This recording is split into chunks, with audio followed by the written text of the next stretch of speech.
Halo, assalamualaikum warahmatullahi wabarakatuh. Jumpa lagi bersama saya, Kang Wawan Petir di channel YouTube Wawan Paneli, ngebahas seputaran paneli kawan. Jangan lupa klik subscribe dan klik bagikan ke media sosial Facebook, pertanian, dan web artian supaya video yang saya buat ini bermanfaat bagi orang banyak. Dan alhamdulillah di pagi hari ini saya dalam keadaan sehat walafiat, tidak kurang sesuatu apapun. Semoga Anda bersama keluarga diberikan rezeki yang berkah dan melimpah, sehat jasmani dan rohani, amin. Nah, di pagi hari ini kita akan ini melakukan tutorial kawan. Jadi mudahnya menanam paneli ya. Jadi paneli itu kalau menurut saya nggak perlu diurus sih.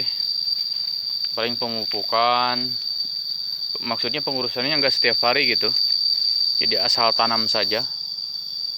Sembarang tanam aja paneli bisa berbuah. Contohnya seperti ini kawan. Ini ada atasnya, ini ada pohon kelapa, juga pohon rambutan besar, terus pohon pala. Hanya ya sekat-sekat kecil lah. Kita tanam terus tumbuh, dibiarkan saja saya. Tapi bisa berbuah seperti ini kawan. Buahnya besar-besar, panjang. Ini ukuran masuk grade juga. Di sini juga kita tuh buahnya panjang. Ini besar-besar pula tuh buahnya. Jadi ini besar-besar juga. Jadi menurut saya sih mudah gitu.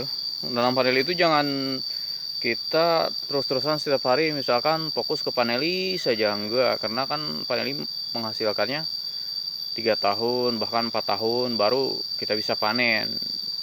Bisa dipanennya saja posisi buah itu 8-9 bulan kawan. Jadi butuh waktu cukup lama gitu.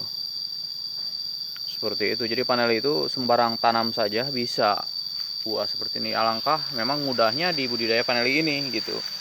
Gak harus misalkan kita rawat tiap hari lah. Karena memang kita itu kalau kebutuhan setiap hari, sementara paneli ini tidak bisa memberikan penghasilan kepada kita setiap hari. Itu masalahnya seperti itu. Jadi alangkah baiknya yang lain saja, alangkah baiknya dengan tanam pala gitu, dengan sayuran, sehingga kebutuhan setiap hari kita tertutup dari tercover sama misalkan dari sayuran ataupun bisnis yang lain gitu.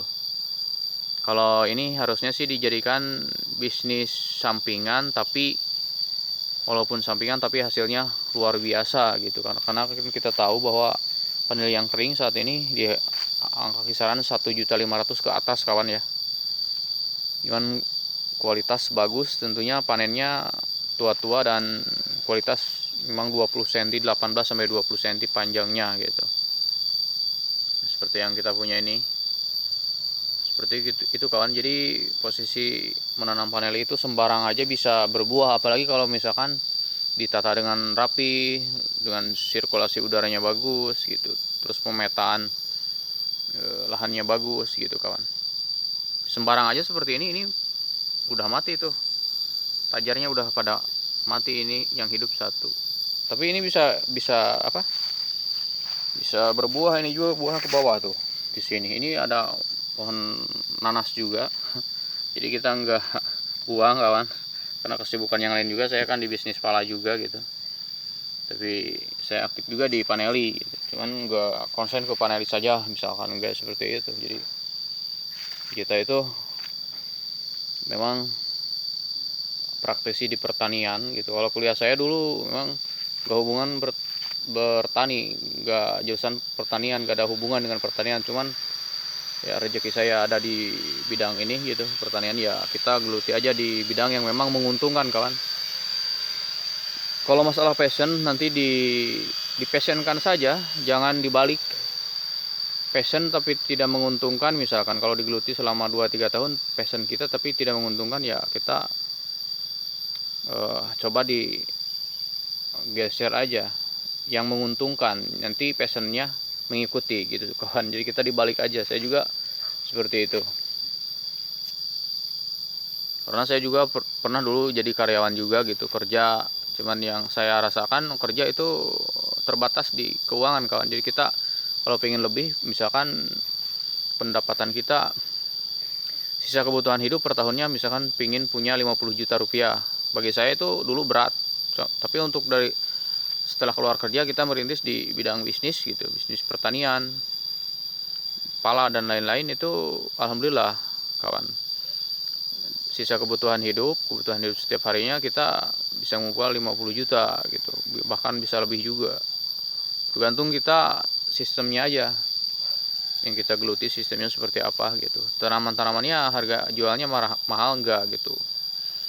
Kalau paneli ini kan mahal-mahal, bisa paneli, bisa kita kembangkan ke hewan juga kan. Kalau bertani itu bisa ke budidaya pala seperti kita kan, budidaya pala di sana, terus persemaian juga di sana.